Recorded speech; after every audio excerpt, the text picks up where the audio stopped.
Right, if you just joined us, this is still Enterprise Morning right here on Enterprise Television. And just to let you know that Joma just joined us right about now in the studios. Hello, Joma, good morning. Good morning, Harry. How are you today? I'm good. Your weekend? Perfect. Brilliant. Yeah, we thank good. All right, that's great. So let's get into our main conversation for today. President Bola Ahmed Tinubu has condemned the assassination attempt on the former United States President Donald Trump. Very true.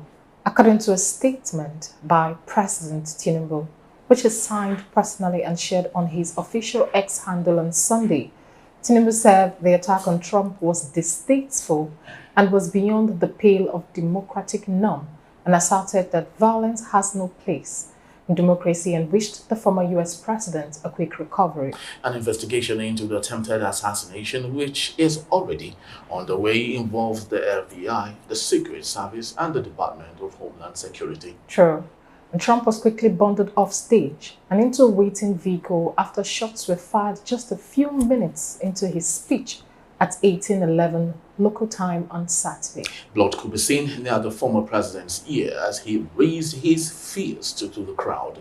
In a post to his Truth social network, Trump said a bullet pierced the upper part of his right ear.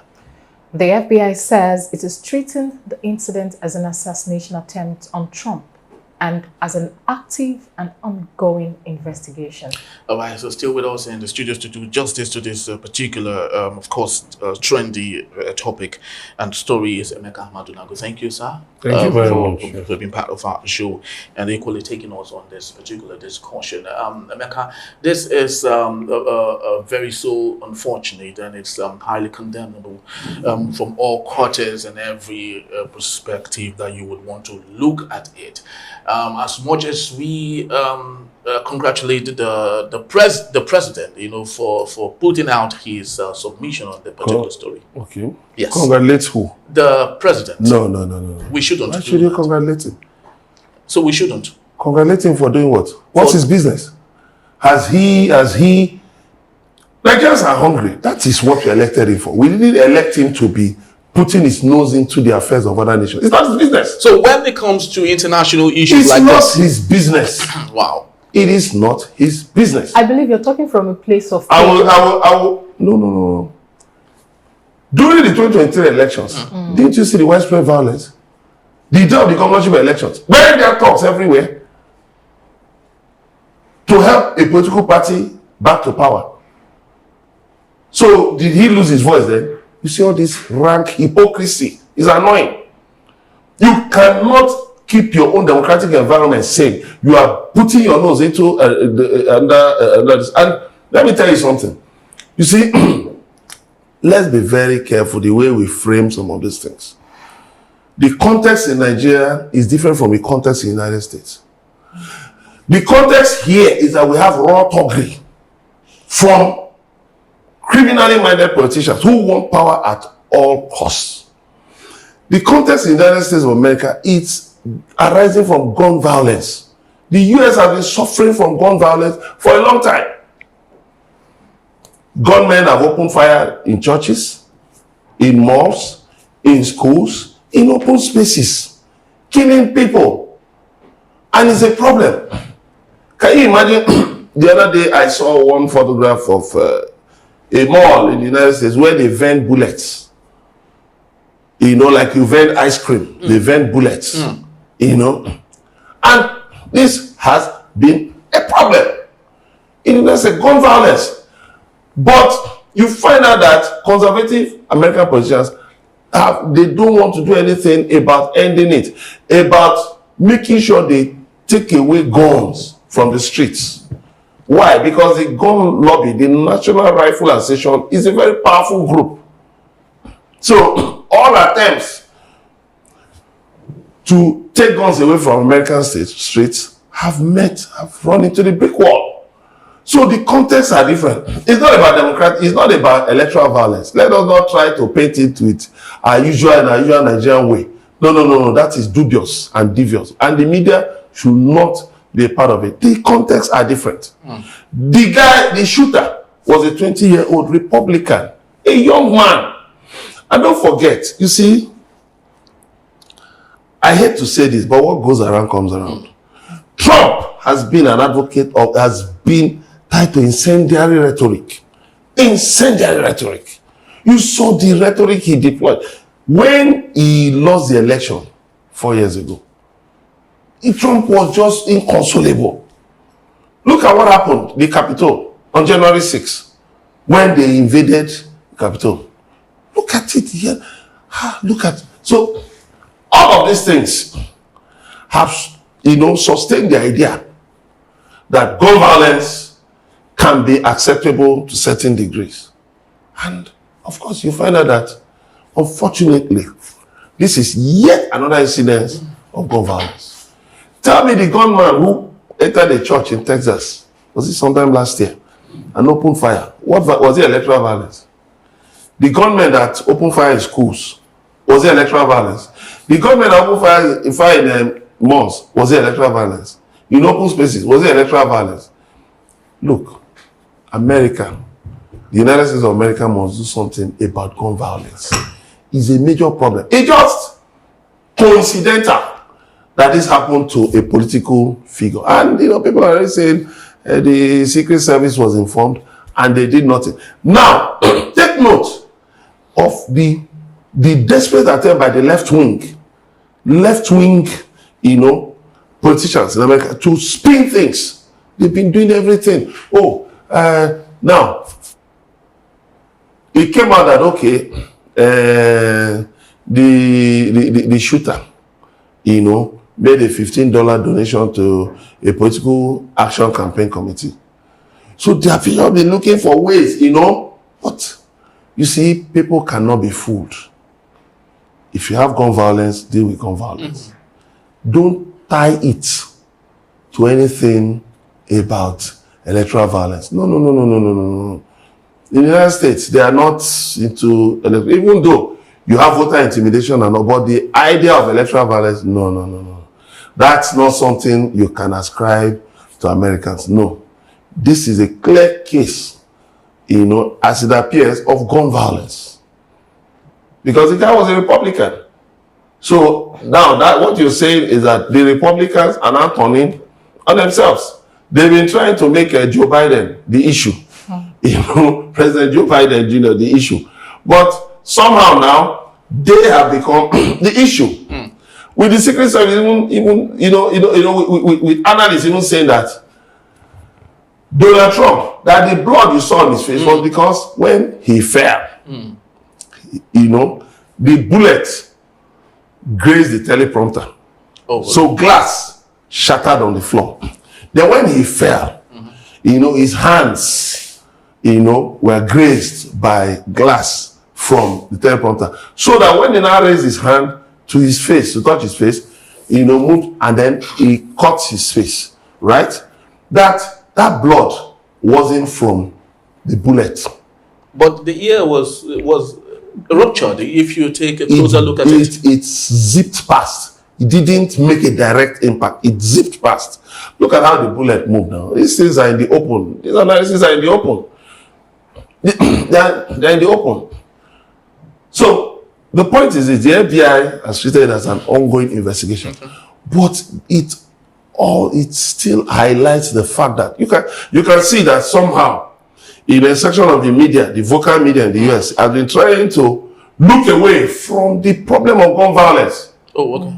Yes, it's a major problem. They've been trying to look away as if the guy who shot, who aimed at Trump just appeared from nowhere. It was a sniper, he was a this, he was a that. So you need to go and wake those people who were killed in other incidents up and apologize to them. Right. All right. So it's interestingly, I loved the way you initially wanted us to domesticate this particular issue. No, I didn't want us to domesticate it. It had nothing to do with the Nigerian crude style of politics. No. All right, but of course there are similarities if you take a look at it from different angles. And I'd love to maybe read this out to you. And this is a publication from wikileaks.org. In 2007, during an August 6th conversation with the Consul General, Lagos State Governor then Bola Ahmed Tinubu is now the president.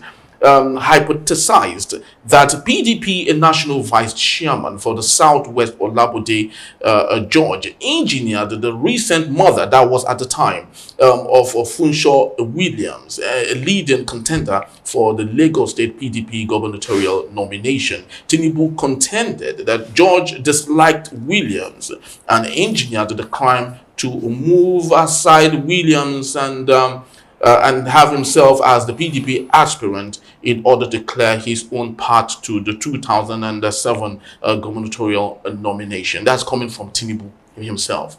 Now, Allegedly. yes, allegedly. So, if you may, because you are a historian, of course, and you understand better, can you help us bring us up to speed? You know, the death of Funsho Williams is still something traumatizing that we haven't actually dealt with, to know who did it, why it was done, and so on. Of course, there have been fingers here and there, but help us put us up to speed as it connects what happened in the United States of America. Thank you so much. You know, of course, unfortunately, Funsho Williams was killed, and some people were tried and jailed. You know, I think some people even died in the process. Some of the suspects died in the process.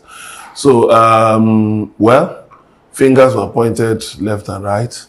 You know, I remember before that incident, there was a meeting. There was a meeting I covered at Dodan Barracks, the Nigeria's former seat of power. Tinubu was there, Funsho Williams was there, and one other, I think the All People's Party's governorship candidate, I think it was Lanre Razak. I remember very well. They were there, you know, and they sat just like this, you know, and it was called by some concerned, you know, influential citizens, you know, following some incendiary rhetoric was exchanged around that time. And then I think one prominent politician was attacked somewhere in Ebutemeta or so. So, you know, for fear that the whole thing might, because the 2003 elections were approved, for fear that it might lead to something else, then that meeting was called, you know.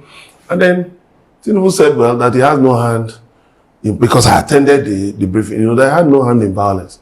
That the worst they could do was just abuse each other and say things, but it didn't translate to actually going after each other and killing each other. You know, that's what he said, you know. And so, now, if we are to follow what WikiLeaks quoted Tinubu as allegedly saying, fine, Funsho Williams was PDP, Bode George, PDP.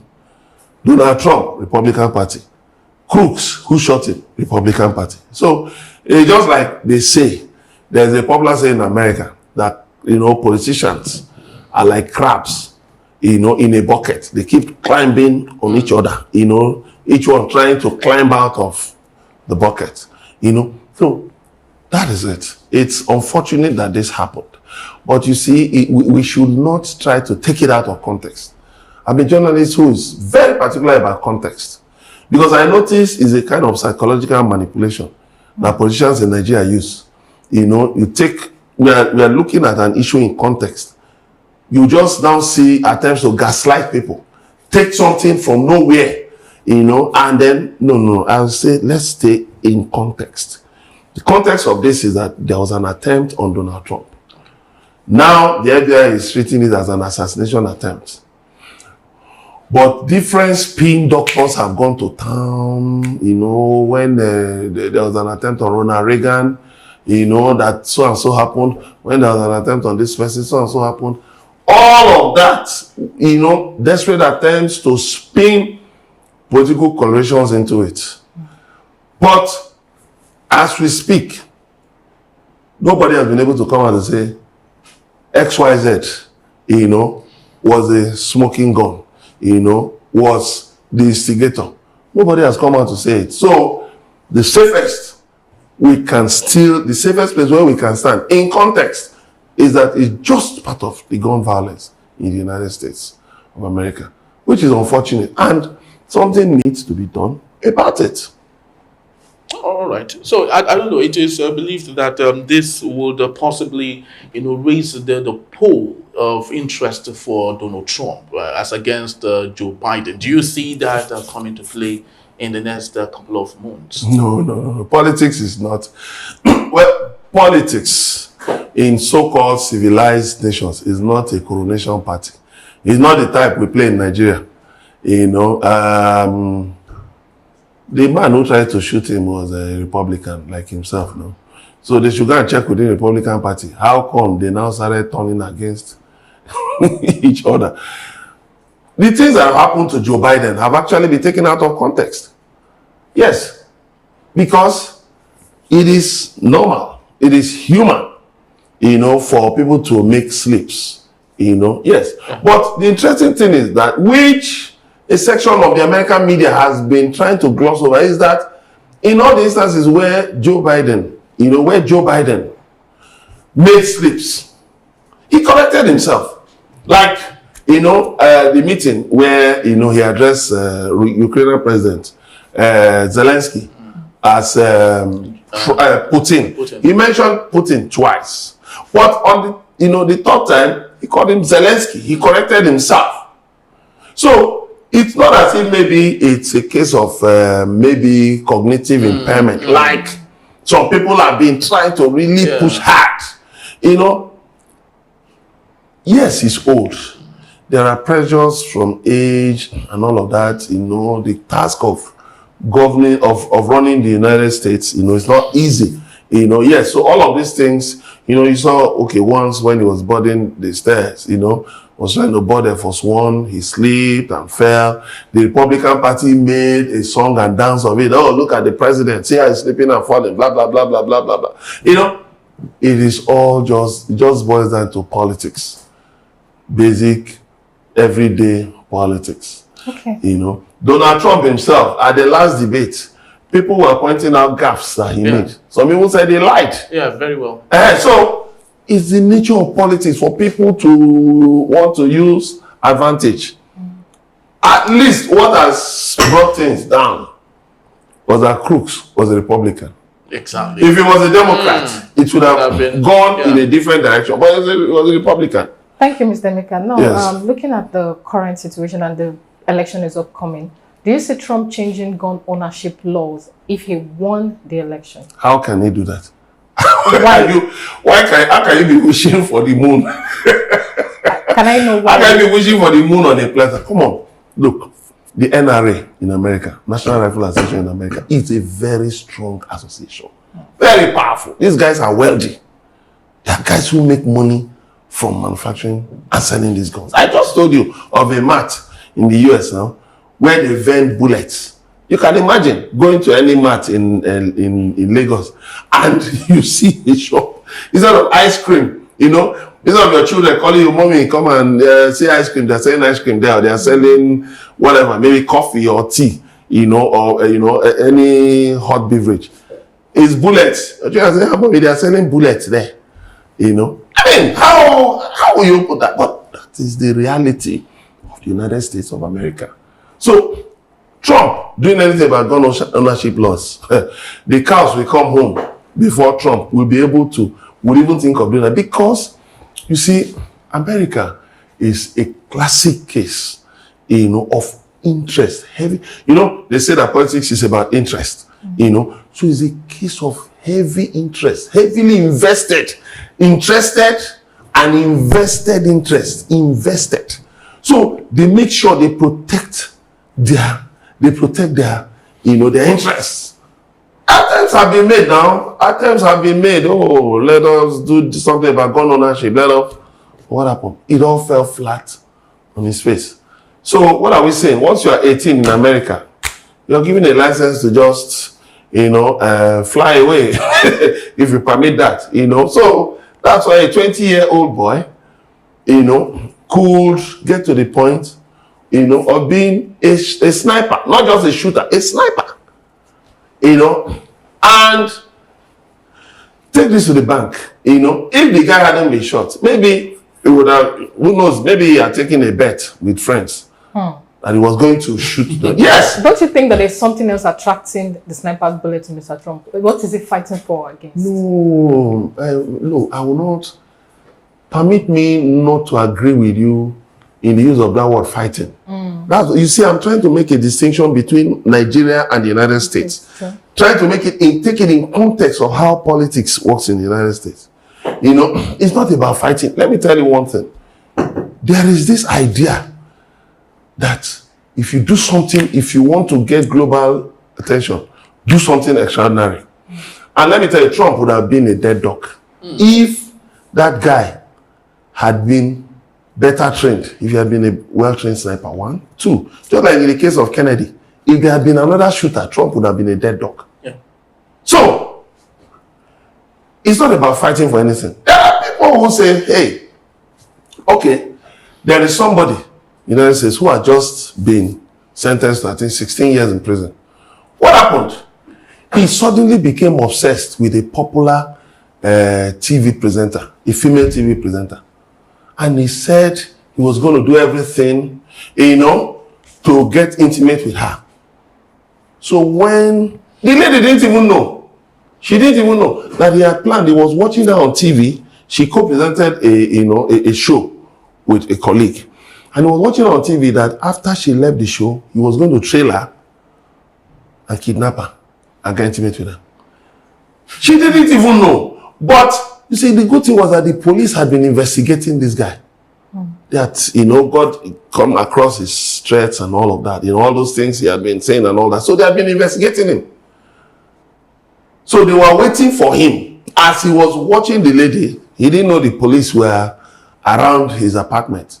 So as she left the show, when he was when he was about to move out, the police moved in and stopped him. And they saw dangerous stuff around him.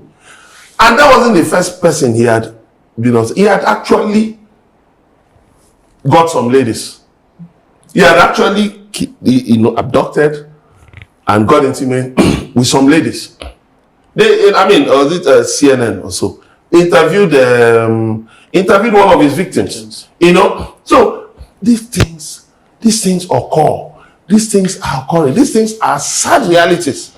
You know, in highly sophisticated, countries like the United States. Okay, let's wrap up with this. Who is really afraid of Trump being president? That's a very interesting question.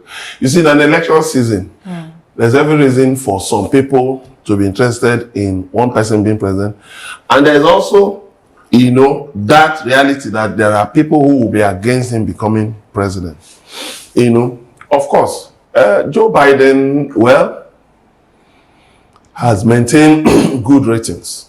If you remove the slips, which can be pardonable, if you permit me, which can be pardonable if you permit me. You see, Joe Biden has not done badly. Yeah. So, you can see that, yes, there's been the idea, to play up on, his policy with Israel. Israel's engagement with Hamas, in Gaza, how Israel has, handled his engagement with Hamas in Gaza. But that has not really gone far because Joe Biden, all he said has been in black and white, clear. What he told Israel, what he told Benjamin Netanyahu, the Israeli Prime Minister, do this, do this, do this. Even the plan, the latest plan was accepted by all the parties. It was Biden that brought out this plan. So now, some days ago, Israel still attacked Gaza. So you can't blame Biden for that. That is one. 2, Biden at least has put Russia in check. Sure. Donald Trump made so much noise about I'm going to deal with North Korea. What did he do? The only thing he did was when that guy in North Korea launched a missile, he just sent B-52 bombers over North Korea. They just flew over, in a show of force. And that was the end. Did he do anything to him? Nothing. He did nothing. Russia was still flexing muscles up till the end of Donald Trump's first term. Nothing happened. So let me tell you, there are Americans who say that, look, we don't want a Donald Trump. Even the very people who pushed him in, like the people who pushed him out, who made efforts to, because they got to a point that this guy is not, rhyming with our, our plans and our objectives, So, of course, they got him out. They looked at Biden as being more suave, being less incendiary. Trump's rhetoric, so incendiary, and that upsets a lot of people. Then, what he's been talking about, he was saying, that he will build a wall. Mexico will pay for it. Did Trump build any wall? He didn't build any wall. Check everything that Trump, I will do this, I will do this, I will do this, I will check illegal immigration. Illegal immigration still continued under Trump. Now, we have a couple of months to November, but who do you think might take the win? I know you're not a soothsayer, but who do you think might possibly take the win? Well, I'm looking at the fact that Biden will get a second term. Oh. Yeah, because you see, given the geopolitical balance, of the world today, you need a leader who is able, at the same time firm and empathetic. Not a leader who just goes in with guns blazing, guns blazing. And even where you can use diplomatic maneuvering, to handle issues, you go there and just throw bombs. Like what, Nigeria almost did in Niger, So, Biden has had in my view, has had a more pragmatic approach to foreign affairs, and give it to him. If not, Russia would have overrun Ukraine. Look at what Donald Trump has been saying, that NATO partners will have to pay, or else America will not defend it. Imagine if Donald Trump were the president, Russia would have flattened Ukraine. Yeah. And what would it have meant for conflicts in other places, in Tigray, in Ethiopia, in different parts of the world, conflicts in different parts of the world. Look at the simmering conflict, involving China, the Philippines, and Japan, and other small, and conflicts. For forgetting, the Sahel states. And so the thing is that I believe that overall, Biden is primed to win. Of course, the United States will get over this Trump incident, no matter how they try, to spin it this way and that way. No. I think other issues will get on it. Yeah, exactly. But somehow, it has dampened Trump's campaign, because it's going to take him a little while to bounce back. To be able to bounce back. Meanwhile, Biden is still on the campaign trail. Yeah, that is politics for you. Exactly. But I wish him quick recovery, and I wish them all the best. But in the end, may the people of the United States win. That's very, very true. Choma, I actually watched it at the time it was happening. I was, wow, what's happening to the politics in America? And surprisingly, this is the same country we got our system from, the presidential system that we operate in Nigeria. And if they could practice politics so violently like they do, then I just hope it wouldn't trigger down to our country. We hope so, because we are still trying to tackle the world we are currently facing in Nigeria. Very true. Okay. Yes, Emeka Madonago, thank you so very much for being part of our show. And Choma, thank you for showing up. Thank you. Thank you. All right, so we'd love to say thank you also to you for being part of our tribe and belonging to our community. We truly do appreciate your time, but please do well to visit our website at www.enterprisetvnews.com for more information, and like, subscribe, and follow on all our social media platforms at Enterprise TV 7. I am Henry. And I'm Choma Okore. On behalf of the entire team, we'd love to say thank you for watching once more, and we'll see you soon. Bye-bye. Bye.